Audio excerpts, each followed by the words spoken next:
ప్రతి క్షణం సమాజం కోసం మీ మిత్ర న్యూస్. నాయి బ్రాహ్మణ మహిళలు బాలికలపై అఘాయిత్యానికి పాల్పడితే తగిన గుణపాఠం చెబుతామని తెలంగాణ నాయి బ్రాహ్మణ సేవా సంఘం రాష్ట్ర అధ్యక్షులు రాచమల్ల బాలకృష్ణ నాయి అన్నారు. తెలంగాణ రాష్ట్రంలో నాయి బ్రాహ్మణులపై మరియు నాయి బ్రాహ్మణ మహిళలపై బాలికలపై దాడులు అఘాయిత్యాలు రోజురోజుకు పెరిగిపోతున్నాయని ఆయన ఆగ్రహం వ్యక్తం చేశారు.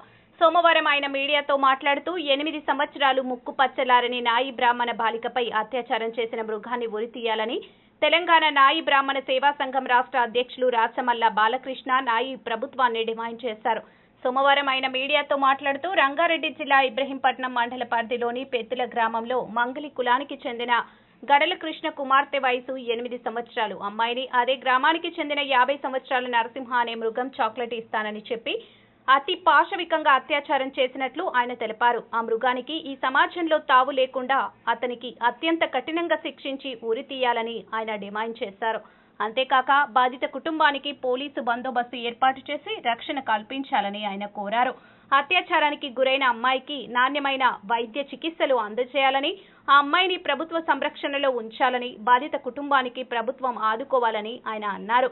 ఈ సందర్భంగా అత్యాచార ఘటనపై స్థానిక ఇబ్రహీంపట్నం ఏసీపీ కేవీపీ రాజుకి వినతి పత్రం సమర్పించారు. ఈ కార్యక్రమంలో తెలంగాణ నాయి బ్రాహ్మణ సేవా సంఘం రాష్ట్ర అధ్యక్షులు రాచమల్ల బాలకృష్ణ నాయి, రాష్ట్ర గౌరవ సలహాదారులు ఆమంచి అంజయ్య, రాష్ట్ర ప్రచార కార్యదర్శి ఇబ్రహీంపట్నం నియోజకవర్గ అధ్యక్షులు మంకాల ఉదయ్ కుమార్, సత్తయ్య, మల్లేశం, రాష్ట్ర నాయకులు వెంకటేష్, నరసింహ తదితర నాయకులు పెద్ద ఎత్తున పాల్గొన్నారు. బాధిత కుటుంబాన్ని అత్యాచారం చేసిన నరసింహను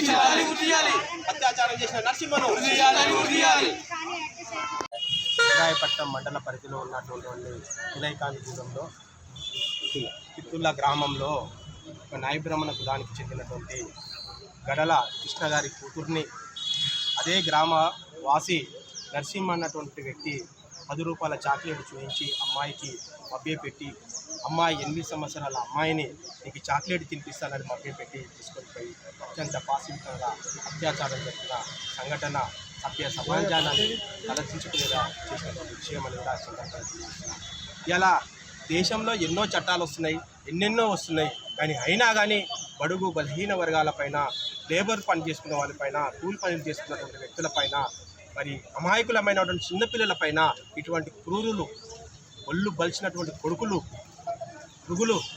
మృగాలు ఈ యొక్క ఇటువంటి పాశవికానికి గురి చేయడం అనేది సభ్య సమాజం అలాంటి వారిని సమాజం నుంచి వెలువాల్సిన అవసరం ఉందనే సందర్భంగా ఇలా జూన్ 1వ తారీఖు నుంచి కూడా చట్టాలలో భారీ మార్పులు చేసినామని ప్రభుత్వాలు చెప్తా ఉన్నాయి. మరి ఆ భారీ మార్పులతోటి ఎవడైతే నరసింహ అనేటువంటి వ్యక్తి ఆ పాప పైన అత్యాచారం చేసిండో వాడిని కఠినంగా శిక్షించి ఉరిదీయాలని కూడా ఈ సందర్భంగా నేను తెలియజేస్తా ఉన్నాను. సమాజంలో ఇలాంటి మూర్ఖులు, ఇలాంటి నరరూప రాక్షసులు ఉండొద్దంటే ఉన్నటువంటి చట్టాలను కఠినంగా చేసి వీరిని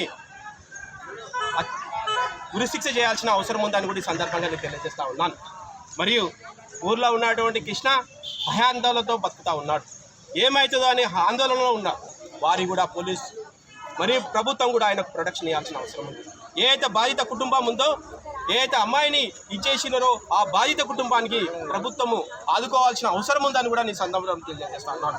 ఈ యొక్క అత్యాచారానికి కూడా అయినటువంటి ఆ పాపని ప్రభుత్వము మంచి వైద్యం అందించాల్సిన అవసరం ఉందని కూడా నేను సందర్భంగా తెలియజేసుకుంటూ, మరి రానున్న రోజుల్లో ఇలాంటి వ్యక్తులకు చాలా పనిష్మెంట్ ఇచ్చి మరి ఇంకొక వ్యక్తి కూడా మరి అమ్మాయిల పైన కన్ను చూపు కూడా చూడొద్దుకుంటా చేయాలంటే ఇలాంటి వ్యక్తులని కఠినంగా శిక్షించి ఉరి తీయాలని కూడా నేను ప్రభుత్వానికి డిమాండ్ చేస్తూ ఉన్నానని కూడా నేను ఈ సందర్భంగా తెలియజేస్తా ఉన్నాను.